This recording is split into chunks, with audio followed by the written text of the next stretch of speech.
Antes de pensar en perdonar, es imprescindible que nos desprendamos de las falsas ideas sobre el perdón.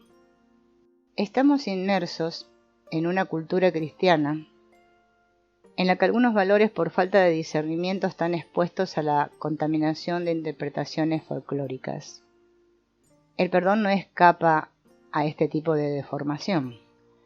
Pero lo que es aún más grave es que haya maestros espirituales que propaguen por escrito y de palabras falsas ideas sobre el perdón.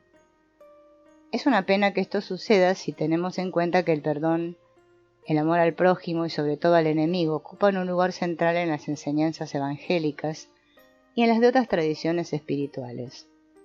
Por eso es urgente denunciar las falsas concepciones que se han elaborado en torno al perdón o a su práctica, con el fin de poder evitar los impasse de orden psicológico y espiritual, los desalientos, las injusticias, las ilusiones espirituales, las traiciones a nosotros mismos y los bloqueos en el crecimiento humano y religioso. ¿Cuántas veces hemos oído frases como estas? No puedo perdonarle porque no puedo olvidar. O también, olvídalo todo, pasa la página.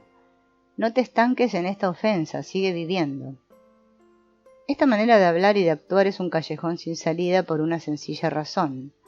Aunque fuera posible olvidar el suceso desgraciado, ello nos impediría perdonar, porque no sabríamos qué perdonábamos. Por otro lado, si perdonar significase olvidar, ¿qué ocurriría con las personas dotadas de excelente memoria? El perdón les sería inaccesible. Por lo tanto, el proceso del perdón exige una buena memoria y una conciencia lúcida de la ofensa. Si no, no es posible la cirugía del corazón que el perdón requiere. Es un error pensar que la prueba del perdón es el olvido. Todo lo contrario, el perdón ayuda a la memoria a sanar. Con él, el recuerdo de la herida pierde virulencia. El suceso desgraciado está cada vez menos presente y es menos obsesivo. La herida va cicatrizando poco a poco. El recuerdo de la ofensa ya no inflige dolor.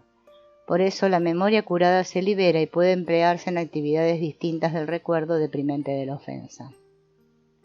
Las personas que afirman, perdono pero no olvido, demuestran pues una buena salud mental. Han comprendido que el perdón no exige amnesia. Pero si al hablar así quieren expresar su decisión de no volver a confiar y estar siempre sobre aviso, ello probaría que no han llevado a término su proceso de perdón. Cuando se recibe un golpe duro, una de las reacciones más frecuentes es acorazarse contra el sufrimiento y contra la emergencia de emociones.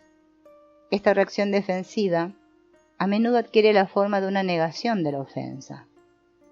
Si persiste el reflejo de la defensa, la reacción puede llegar a ser patológica.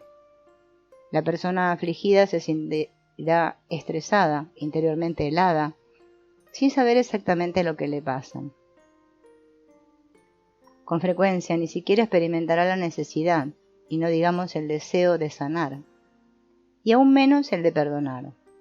Pero es evidente que la alquimia del perdón no podrá producir efecto mientras esa persona se niega a reconocer la ofensa con su secuela de sufrimiento. Hay maestros espirituales que no consideran la negación como un obstáculo fundamental para el perdón, sino que por el contrario buscan en ella la única vía hacia el mismo. Edith Stauffer es un ejemplo entre otros muchos. En Amor incondicional del perdón, se inspira en el código de conducta del Senio para definir el perdón. Perdonar es anular todas las exigencias, condiciones y expectativas encerradas en la mente y que bloquean la actitud amorosa. ¿Quiere decir que para perdonar sería en primer lugar necesario negar una parte de la propia persona? ¿No equivaldría este perdón a una mera regresión psicológica, con todas las consecuencias que ya conocemos? Aunque esté motivado por el amor incondicional, el perdón, que exige la amputación de una parte de sí, parece muy peligroso. ¿No se trata de un enfoque del perdón demasiado espiritualizante, que no tiene en cuenta el papel de la emotividad? Hemos constatado sus nefastos efectos en el caso de Claudette, una mujer que tenía síntomas de depresión, estrés, angustia, insomnio, inapetencia y accesos de culpabilización. En el pueblecito donde vivía, Con sus hijos, su marido aparecía sin disimulo en público con una joven amante. Claudette y sus hijos se sentían profundamente humillados. Para colmo de la desfachatez, el marido había vaciado la cuenta bancaria familiar para llevar una vida extravagante con su nueva amiga. Cuando se le preguntó a Claudette sobre su estado emocional, de entrada ella contestó que gracias a los textos de un guía espiritual había perdonado a su esposo. Siguiendo también los consejos de ese guía, se esforzaba por inundar a su marido de energías positivas para contrarrestar sus propias emociones negativas, entre las cuales la cólera, sobre todo, podía llegar a destruirla. Se tuvo, pues, que contradecir los consejos de su guía y animarla mucho a no ignorar ni su vergüenza ni su cólera, sino a encontrarles modos de expresión aceptables.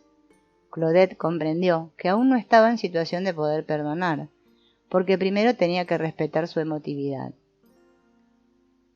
Siguiendo este consejo, encontró el medio de asumir su cólera y su vergüenza mientras limpiaba su casa. Aprovechaba para golpear con violencia las alfombras con el fin de quitar el polvo y simultáneamente eliminar su excedente de adrenalina. La aceptación progresiva en primer lugar de su cólera y después de la vergüenza de verse humillada por su marido, permitió a Claudette liberarse de los ataques enfermizos de ansiedad y de culpabilidad. Perdonar requiere más que un acto de voluntad. Veamos dos escenas familiares. En la primera, un chico ha de pedir perdón a su hermana por haber escudriñado en su diario íntimo y después haberla hecho rabiar riéndose de sus amoríos. En la segunda, una maestra separa a dos niños que se están peleando en el patio de recreo y les obliga a perdonarse mutuamente en el acto. ¿No se basa nuestra idea primera del perdón en experiencias infantiles similares? Algunos de nuestros educadores esgrimían el perdón como una fórmula mágica, apta para corregir todos los agravios. Sin ninguna consideración hacia la vivencia emocional del niño, el perdón quedaba reducido a un simple acto de voluntad capaz de resolver todos los conflictos de un modo instantáneo y definitivo. A aquella edad no se nos pasaba por la imaginación dudar del valor de un perdón tan artificial. Lo pronunciaban los labios, pero no el corazón. Servía más para calmar la ansiedad del educador que para educar al niño. Es difícil escapar al perdón mágico e instantáneo de nuestra infancia, porque era una ilusión que nos daba un fuerte sentimiento de omnipotencia respecto al mundo de nuestras emociones. Más tarde tuvimos que desengañarnos y nos sentimos muy decepcionados e incluso culpables por ya no ser capaces de reproducir la misma magia. El error consiste en hacer del perdón un simple acto de voluntad en lugar del resultado de un aprendizaje. Y el proceso es más o menos largo en función de la herida, las reacciones del ofensor y los recursos del ofendido. Por supuesto, la voluntad ha de representar un papel importante, pero no realiza el trabajo del perdón por sí sola. Para el perdón se movilizan todas las facultades, la sensibilidad, el corazón, la inteligencia, el juicio, la imaginación y la fe.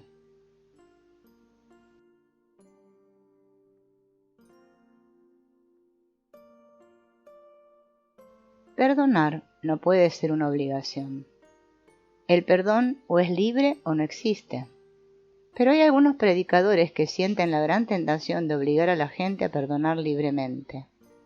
¿No razonaba mejor una madre de familia que preguntaba cómo podría obligar a su hijo a estudiar libremente? Una vez un obispo decía un sermón en la misa dominical, televisada, y empezaba con un buen pie.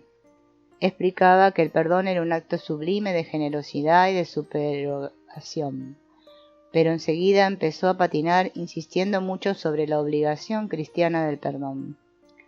Su discurso estaba jalonado por expresiones como hay que perdonar, se debe perdonar a los demás, el mandamiento del amor a los enemigos, el precepto cristiano. Los primeros planos de la cámara nos daba del público presentaban a unos asistentes más bien incómodos. Se intuía en ellos un debate interior. La voluntad de perdonar se enfrentaba a las reticencias de los sentimientos y las emociones, que también exigían ser escuchados. Reducir el perdón, como cualquier otra práctica espiritual, a una obligación moral, y esto es contraproducente, porque al hacerlo el perdón pierde su carácter gratuito y espontáneo. Sin embargo, es lo que atestiguan una determinación práctica cristiana.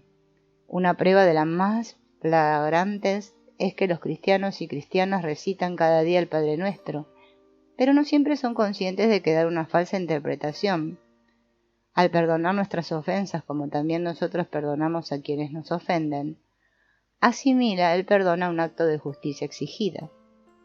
Creen que deben necesariamente hacer un gesto de perdón antes de poder ser perdonados por Dios, olvidando que el perdón de Dios no está condicionado por los pobres perdones humanos. ¡Qué imagen tan mediocre tienen de Dios! La de ser un calculador y un mercanchifle sometido a la ley del toma y daca. Pero aún hay más. La obligación del perdón en el Padre Nuestro daría a entender que en caso de no perdonar el hombre se expondría al castigo de no ser perdonado. En tal caso estaríamos más dentro del espíritu de los mandamientos del Antiguo Testamento que ante la invitación al amor espontáneo y gratuito de las bienaventuranzas. Porque lo que a mí se refiere, para evitar cualquier ambigüedad en la fórmula, perdona nuestras ofensas como... La recito en el sentido de las palabras de San Pablo: como el Señor os ha perdonado, así también haced vosotros.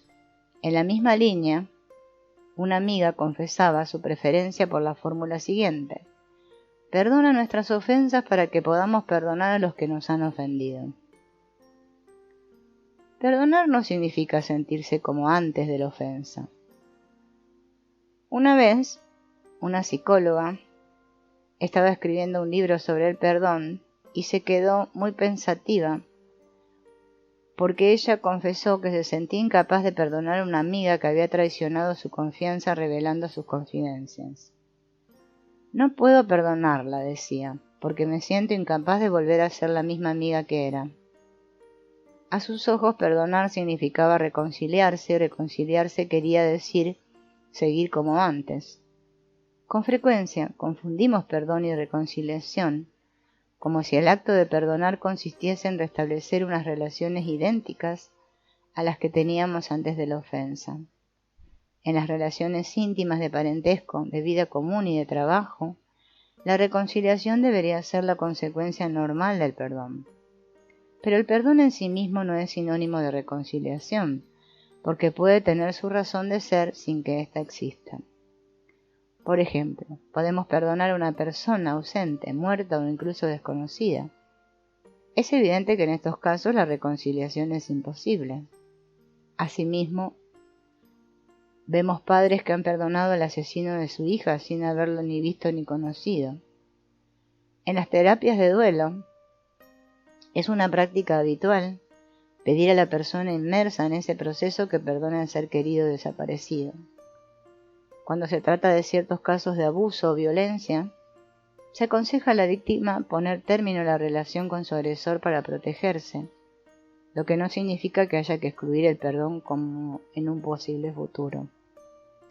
Pero es un error pensar que una vez concedido el perdón es posible relacionarse como antes con el ofensor. ¿Se pueden recuperar los huevos después de haber hecho una tortilla? ¿Se puede recobrar la harina una vez cocido el pan? Es imposible volver al pasado después de haber sufrido una ofensa. O bien se intenta autoconvencerse de que no ha pasado nada, y entonces se restablece la relación en la mentira, o bien se aprovecha el conflicto para revisar la calidad de la relación y reanudarla sobre nuevas bases más sólidas. Perdonar no exige renunciar a nuestros derechos. Nos planteamos aquí la cuestión de las relaciones entre la justicia y el perdón. Y si quisiéramos tratarla de manera adecuada nos llevaría demasiado lejos. Bastará con señalar que, mientras la justicia se ocupa de restablecer sobre una base objetiva los hechos de la persona perjudicada, el perdón responde en primer lugar a un acto de benevolencia gratuita, lo que no significa que al perdonar se renuncie a la aplicación de la justicia. Esto es lo que una mujer comprendió cuando decía que su marido le pedía el divorcio y le negaba cualquier compensación por sus 20 años de matrimonio y de trabajo. A pesar de una injusticia tan flagrante, ella estaba dispuesta a perdonarle todo. Aun cuando he educado a nuestros hijos y contribuido al éxito de su carrera diplomática, no quiero causarle ningún perjuicio, decía. Lo perdono que me abandone dejándome sin blanca, que quiera quitarme a mis hijos e incluso que me haya rechazado por una mujer más joven. Esta actitud, por bella y generosa que pueda parecer, encubría mucho miedo y cobardía ante el supuesto gran hombre. Entonces se le dijo a la mujer: «Usted está confundiendo el perdón con la justicia. Busque un buen abogado y haga valer sus derechos, y ya decidirá después si aún quiere perdonarlo». Y eso fue lo que hizo. El perdón que no combate la injusticia, lejos de ser un signo de fuerza y de valor, lo es de debilidad y de falsa tolerancia, lo que incita a la perpetuación del crimen. Es lo que algunos obispos no han entendido y después de haber sido informados de que algún miembro del clero había cometido abusos sexuales, no han intervenido a tiempo y con firmeza. Perdonar al otro no significa disculparlo. Lo perdono, no es culpa suya. Esta frase refleja otro concepto erróneo del perdón. Erróneo porque perdonar no equivale a disculpar al otro, es decir, descargarle de cualquier responsabilidad moral. Nos faltan los pretextos para justificar esta postura, la influencia de la herencia, de la educación, de la cultura. En tal caso nadie sería responsable de sus actos, porque nadie gozaría de suficiente libertad. ¿No se interpreta también con frecuencia de modo equivocado el refrán popular que dice: comprender es perdonar, equiparándolo a decidir pasar la esponja sobre todos los crímenes? Es frecuente que la excusa falsa tome el aspecto de una maniobra hábil y camuflada, utilizada para atenuar el sufrimiento. Estar persuadido de que el ofensor no es responsable es menos doloroso de soportar que saber que ha hecho daño con plena conciencia y con toda libertad. Pero la excusa fácil puede ser un arma de dos filos, porque si bien por un lado produce alivio, por el otro infravalora e incluso desprecia al ofensor. Afirma con sordina: no eres lo bastante inteligente para ser responsable de semejante falta. En definitiva, contribuye más a humillar que a liberar. Gabriel Marcel ilustra bien este punto en la obra de teatro titulada La Grace.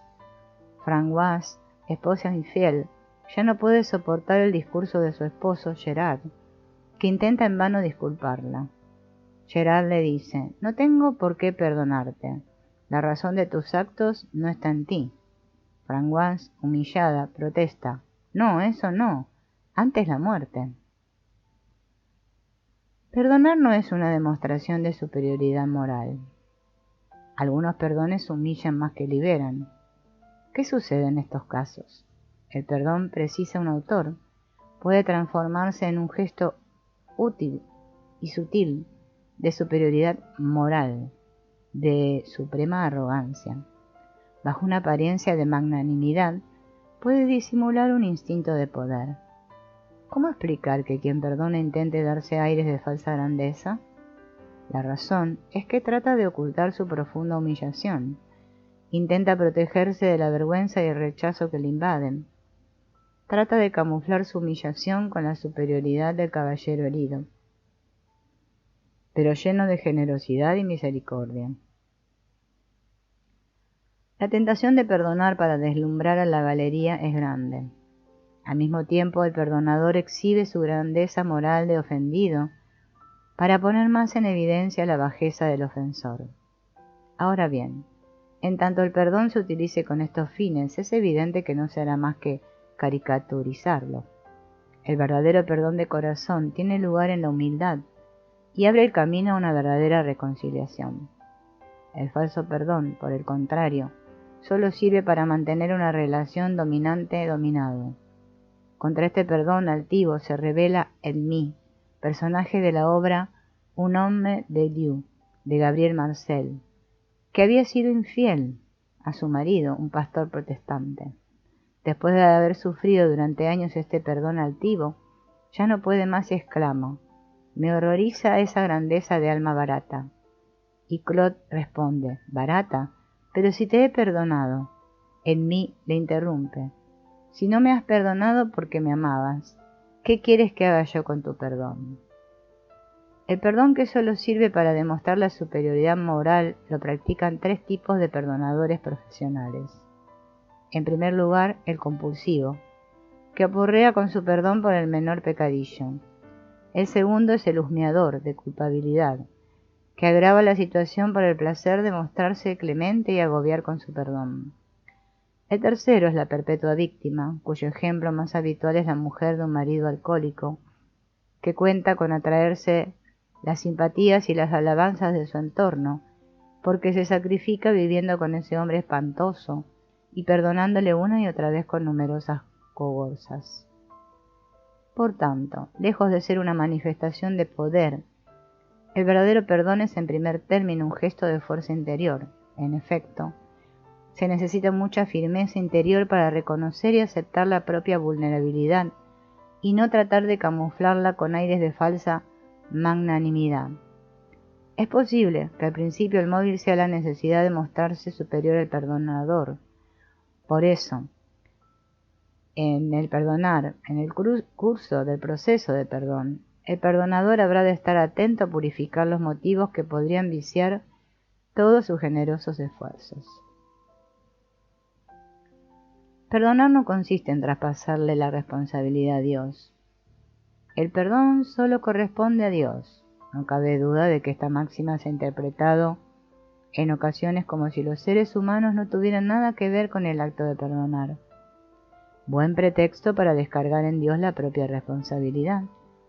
Pero haríamos mal, pues Dios, en el ámbito del perdón, como en cualquier otro ámbito, no hace por nosotros lo que corresponde a la iniciativa humana. Recientemente alguien confesaba que perdonarle era fácil. Si alguien me ofende, me apresuro a pedir a Dios que le perdone. Así no tengo que dejarme torturar por toda clase de emociones como la pena, la cólera, el resentimiento o la humillación. A pesar de lo admirable de esta demostración de fe, no puede por menos de cuestionarse la salud mental de este individuo. En lugar de asumir su vivencia, por penosa que fuese, se la traspasaba a Dios. Es necesario recurrir a lo espiritual como un elemento esencial del perdón, pero también, en primer lugar, hay que prepararse en el plano humano para recibir la gracia de Dios. El perdón depende a la vez de la acción humana y de la acción divina. La naturaleza y la gracia no se eliminan, al contrario, se coordinan y se complementan. Estas caricaturas del perdón no son ficticias, sino bien reales. John Patton, en su libro ¿Is Human Forgiveness Possible? ¿Es posible el perdón humano?, considera que las malas interpretaciones del perdón son de tal naturaleza que desespera de la posibilidad de perdonar del ser humano. Es mejor remitirse a Dios, que es el único que puede perdonar. Debería concentrar sus energías en tomar conciencia del perdón ya realizado en Él, o sea, en Dios. La postura de Patton es muy exagerada e insostenible, porque no tiene en absoluto en cuenta la aportación humana al perdón, por humilde que ésta sea. Recordemos finalmente que si bien emprender la vía del perdón verdadero exige mucho valor, evitar ceder a los espejismos de los falsos perdones no requiere menos. El término perdón, tal como se utiliza normalmente en el lenguaje cotidiano, es equívoco, no expresa la compleja realidad que debería designar, pues la mayoría de las veces remite a un acto de voluntad instantáneo y aislado de un contexto. Pero el perdón verdadero es mucho más. Por un lado, es más que un esfuerzo de voluntad. El proceso del perdón apela a todas las demás facultades de la persona. Por otro lado, lejos de ser un acto instantáneo, el perdón se sitúa en el tiempo y se escalona en un período más o menos largo. Implica un antes, un durante y un después. El acto de perdonar requiere pues multitud de condiciones, todas igualmente necesarias: tiempo, paciencia consigo mismo, moderación del deseo de eficacia y perseverancia en la decisión de llegar hasta el final. Por eso, cuando intentamos encontrar las expresiones más adecuadas para describirlo, nos vienen a la mente las siguientes: conversión interior, peregrinación del corazón, iniciación al amor hacia los enemigos y búsqueda de libertad interior. Todas estas expresiones reflejan la necesidad de una progresión. El perdón comienza por la decisión de no vengarse. El camino más largo empieza con un primer paso. Dar el primer paso en el largo camino del perdón implica decidir no vengarse. No se trata de una decisión adoptada bajo el impulso de un voluntarismo implacable, sino que la dicta la voluntad de sanar y de crecer. No merece la pena hablar de todos los sinsabores y miserias que engendra la venganza, ya que son lo bastante graves como para no dejarse tentar por ese descenso a los infiernos, aun cuando la pendiente del instinto nos incita a ello. En torno a este tema, Jean de Melau transmite el pensamiento de un poeta cubano encarcelado durante 22 años en las prisiones de Fidel Castro. Para él, perdonar es romper el engranaje de la violencia, negarse a combatir con las armas de odio del adversario, ser o volver a ser libre, incluso cuando se está encadenado. En la misma línea, Jean-Marie Poirier dice: ¿en qué consiste el perdón? En no tomar la revancha. Pese a que esta definición sea negativa, no cabe la menor duda de que la decisión de no vengarse es el punto de partida de cualquier perdón verdadero. El perdón requiere introspección. Como una patada a un hormiguero, la ofensa provoca confusión y pánico. La apacible armonía de la persona herida se ve transformada, su tranquilidad perturbada, su integridad interior amenazada. Sus deficiencias personales, hasta entonces camufladas, afloran de repente. Sus ideales, por no decir sus ilusiones de tolerancia y de generosidad, se ponen a prueba. La sombra de su personalidad emerge. Las emociones que se creían bien controladas enloquecen y se desencadenan. Ante esta confusión, la persona se siente impotente y humillada, y las viejas heridas mal curadas suman sus voces discordantes a esta cacofonía. Entonces se siente una gran tentación de negarse a tomar conciencia de la propia pobreza interior y aceptarla.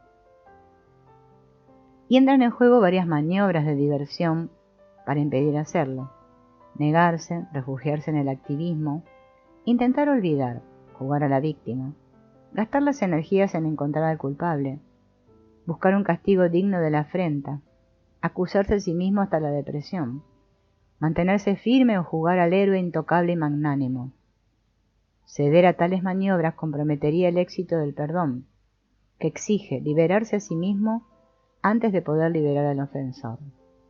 Una determinada literatura sobre el perdón, como por ejemplo la de la New Age, aconseja perdonar en frío, sin preocuparse por examinar los propios estados de ánimo. Este es un mal consejo, porque el perdón pasa necesariamente por la toma de conciencia de uno mismo y por el descubrimiento de la propia pobreza interior, que implica vergüenza, sentimiento de rechazo, agresividad, venganza, deseo de acabar de una vez. Dirigirse a sí mismo una mirada más lúcida y auténtica es un alto obligatorio en el camino sinuoso del perdón. En un primer momento esta mirada asusta e incluso puede llevar a la desesperanza. Sin embargo, aunque se trata de una etapa difícil, no deja de ser indispensable, ya que el perdón al otro ha de pasar necesariamente por el perdón a uno mismo.